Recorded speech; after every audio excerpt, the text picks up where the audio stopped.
জাতীয় যে কোনো গুরুত্বপূর্ণ সিদ্ধান্তের জন্য জনগণের সবার অপিনিয়ন বা মতামতটা জরুরি। তত্ত্বাবধায়ক সরকার থাকা বা একটা নিরপেক্ষ সরকার থাকলে পরবর্তী নির্বাচনটা সুষ্ঠু হওয়ার একটা বড় সম্ভাবনা থাকে। আপিল বিভাগের রায়ের পর দেশের সংবিধানে আবারও যুক্ত হওয়ার পথ তৈরি হয়েছে তত্ত্বাবধায়ক সরকার ব্যবস্থা ও গণভোটের বিধান।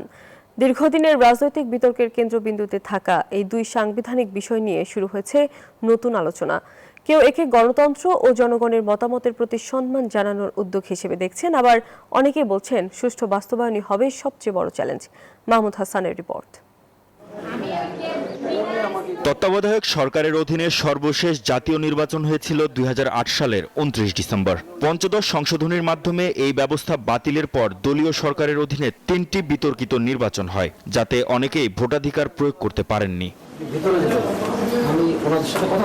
আপিল বিভাগের রায়ে আবারও সংবিধানে তত্ত্বাবধায়ক সরকার ও গণভোট ফিরিয়ে আনার সুযোগ তৈরি হয়েছে। জেনজিদের প্রত্যাশা, এর মাধ্যমে নিরপেক্ষ নির্বাচন হবে, সুসংগঠিত হবে গণতন্ত্র, প্রাধান্য পাবে জনগণের মতামত। Spanish digital print tiles, ATI tiles, এক টাইলসে জীবন পার। তত্ত্বাবধায়ক সরকারের অধীনে যদি কোনো নির্বাচন অনুষ্ঠিত হয় সেটি প্রশ্নের ঊর্ধ্বে থাকবে এবং বাংলাদেশের মানুষের গণতন্ত্রের জন্য এই ব্যবস্থা কার্যকারী ভূমিকা হিসেবে পালন করবে। জনগণের ভোটাধিকার প্রয়োগের যে ব্যাপারটা বা তাদের যে মতামত বা পূর্ণ স্বাধীনতার যে ব্যাপারটা, এটা কিন্তু ফুটে উঠবে। আবার জনগণের স্বার্থ সংশ্লিষ্ট বিষয়গুলোকে প্রাধান্য দিয়ে যেন গণভোটের রায় সম্পাদিত হয়, সংশোধিত হয় এবং পুনর্বহাল বা পুনর্বর্তিত হয়। সাধারণ মানুষ বলছেন, নির্বাচন নিয়ে আর যেন কোনো অনিশ্চয়তা বা বিতর্ক তৈরি না হয় তা নিশ্চিত করতে হবে। তত্ত্বাবধায়ক সরকার ব্যবস্থা যদি সঠিকভাবে একটি নির্দলীয় নিরপেক্ষ সরকার গঠন করতে পারে সেটা ভালো, কিন্তু তত্ত্বাবধায়ক সরকার ব্যবস্থা ভালো, কিন্তু সেটা সঠিক প্রয়োগ করতে হবে। জাতীয় যে কোনো গুরুত্বপূর্ণ সিদ্ধান্তের জন্য জনগণের সবার অপিনিয়ন বা মতামতটা জরুরি। তত্ত্বাবধায়ক সরকার থাকা বা একটা নিরপেক্ষ সরকার থাকলে পরবর্তী নির্বাচনটা সুষ্ঠু হওয়ার একটা বড় সম্ভাবনা থাকে। দলীয় কোন্দল এবং প্রত্যেকটা সরকার তাদের নিজেদের আন্ডারে সবকিছু রেখে এবং নির্বাচনটাকে একটা বানচাল করে দিত। এর মাধ্যমে আমাদের গণতান্ত্রিক যে অধিকার, এটা আবার পুনর্বহাল হবে এবং প্রতিষ্ঠিত হবে।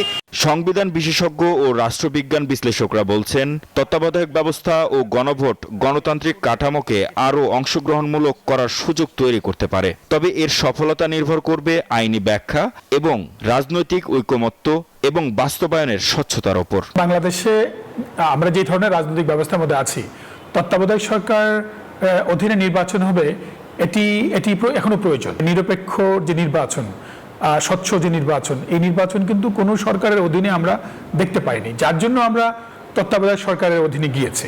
তাদের মতে, সংবিধানের যে কোনো পরিবর্তনের মূল লক্ষ্য হওয়া উচিত জনগণের আস্থা বৃদ্ধি ও গণতান্ত্রিক প্রতিষ্ঠানকে আরও শক্তিশালী করা। তা কতটা বাস্তব রূপ পায় সেজন্য আগামী জাতীয় নির্বাচনের দিকে নজর সবার। মাহমুদ হাসান, নিউজ 24, ঢাকা।